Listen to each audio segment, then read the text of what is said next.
इस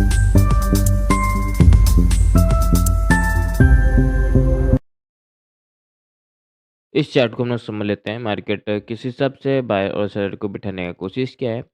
मोमेंटम तो देखो अपसाइड का आया था और मार्केट ब्रेकआउट भी अपना ये जो स्विंग है इसका किया था। पर हम लोग को और सबको प्रीमियम में इतना ये जो वॉलेटिलिटी यहाँ पर क्रिएट किया है, इतना ज़्यादा प्रीमियम में यहाँ पर कम से कम 150 पॉइंट का प्रीमियम में डीके लगभग हम लोग को देखने को मिला। वो भी सुबह-सुबह। तो जो सब एग्ज़िट कर दिए, उसके बाद जाके मार्केट अच्छा खासा यहाँ पर रेजिस्टेंस लेके 59,000 में शेयर को बुलाया, एक ब्रेकआउट किया। वही बात है, ब्रेकआउट में यहाँ पर एक्चुअली बहुत वीकनेस है मार्केट में। ब्रेकआउट के बाद भी अपसाइड जा नहीं पाया। ब्रेकआउट में जैसे ही कोई बाइंग किया होगा हल्का-सा, मार्केट दोबारा ब्रेकडाउन किया। और ऐसे नहीं कि ब्रेकडाउन छोटा-मोटा आया, डायरेक्ट क्लोजिंग प्राइस को मार्केट टच कर दिया। फिर क्लोजिंग से दोबारा बायर को बुलाया, वापस ब्रेकडाउन किया। तो इसका ये जो अपसाइड मोमेंटम है, इस पे भरोसा क्या सच में किया जा सकता है? क्योंकि इसी के भरोसे तो ये जो मोमेंटम है, इसी के भरोसे आज हम लोग बाय किए थे। कल जो ये लास्ट का अपसाइड का मोमेंटम है, निफ्टी में भी कल जो ये लास्ट का अपसाइड मोमेंटम है रिट्रेसमेंट के साथ, इसी के भरोसे तो आज हम लोग खुलते ही कॉल लिए कि मार्केट में फ्रेश बायर को मार्केट निकाल दिया रिट्रेसमेंट करके, तो खुलते ही अपसाइड जाना चाहिए। पर ये तो ट्रैप कर दिया हम लोग को, डाउनसाइड का मोमेंटम किया। तो भरोसा नहीं कर सकते हम लोग को ये बाइंग में कि सच में ये बाइंग कंटिन्यूएशन में जा सकता है ना नहीं। सिर्फ ओपनिंग हम लोग को डिसाइड करेगा कि ये मार्केट का डायरेक्शन क्या है। क्लियरली हम लोग को वोलेटिलिटी सिर्फ देखने को मिल रहा है और कुछ नहीं। फिर भी हम लोग चार्ट को अगर हम लोग समझे तो मार्केट वही एक बात है कि बायर को हर एक पॉइंट से निकाला है। यहाँ पर क्लोजिंग से भी वापस देखोगे, यहाँ पर बायर को बुलाया, उसके बाद फिर एक ब्रेकडाउन करके बायर को निकाला।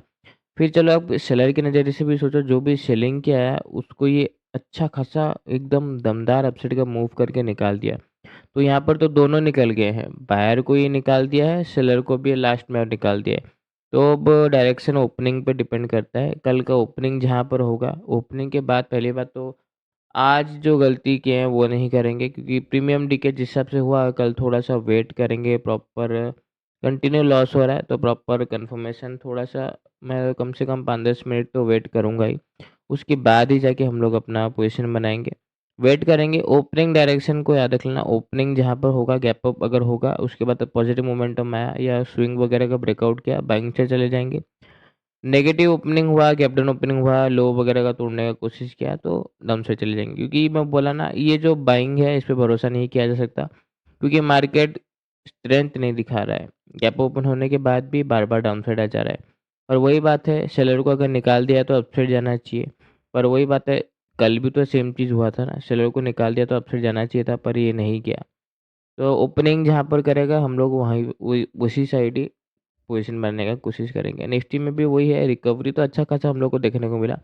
पर ये 500 का लेवल है, वही दोबारा होल्ड कर रहा है, तो बायर क्या पता आगे होंगे, या फिर ये जो ब्रेकआउट हुआ है, एक रेंज है ना, ये रेंज का ब्रेकआउट के बाद बायर आए होंगे। तो मार्केट क्या पता कल डाउन साइड जा सकता है, क्योंकि बायर तो आए होंगे, ब्रेकआउट तो सामने से दिख रहा है और 24,500 का लेवल होल्ड कर रहा है। तो अगर इन बायर को प्रॉफिट में लाना है, गैप ओपन होना चाहिए। गैप ओपन होने के बाद स्विंग का ब्रेकआउट के बाद अच्छा पॉजिटिव मोमेंटम आया तो ही बाइंग जाएंगे, वरना फिर वही बात है, negative momentum gap down open होते ही नेगेटिव मोमेंटम आ जाएगा, तो फिर वही है भाई, जो बाइंग है धोखा है, ट्रैप बाइंग है। कल ओपनिंग बहुत ज़रूरी है, ओपनिंग का थोड़ा ध्यान रख लेना और तुरंत बाय करने का कोशिश मत करना, थोड़ा-सा प्रॉपर कन्फर्मेशन के साथ ट्रेड बनाने का कोशिश करना। फोमो वगैरह में ट्रेड मत बना लेना। धन्यवाद।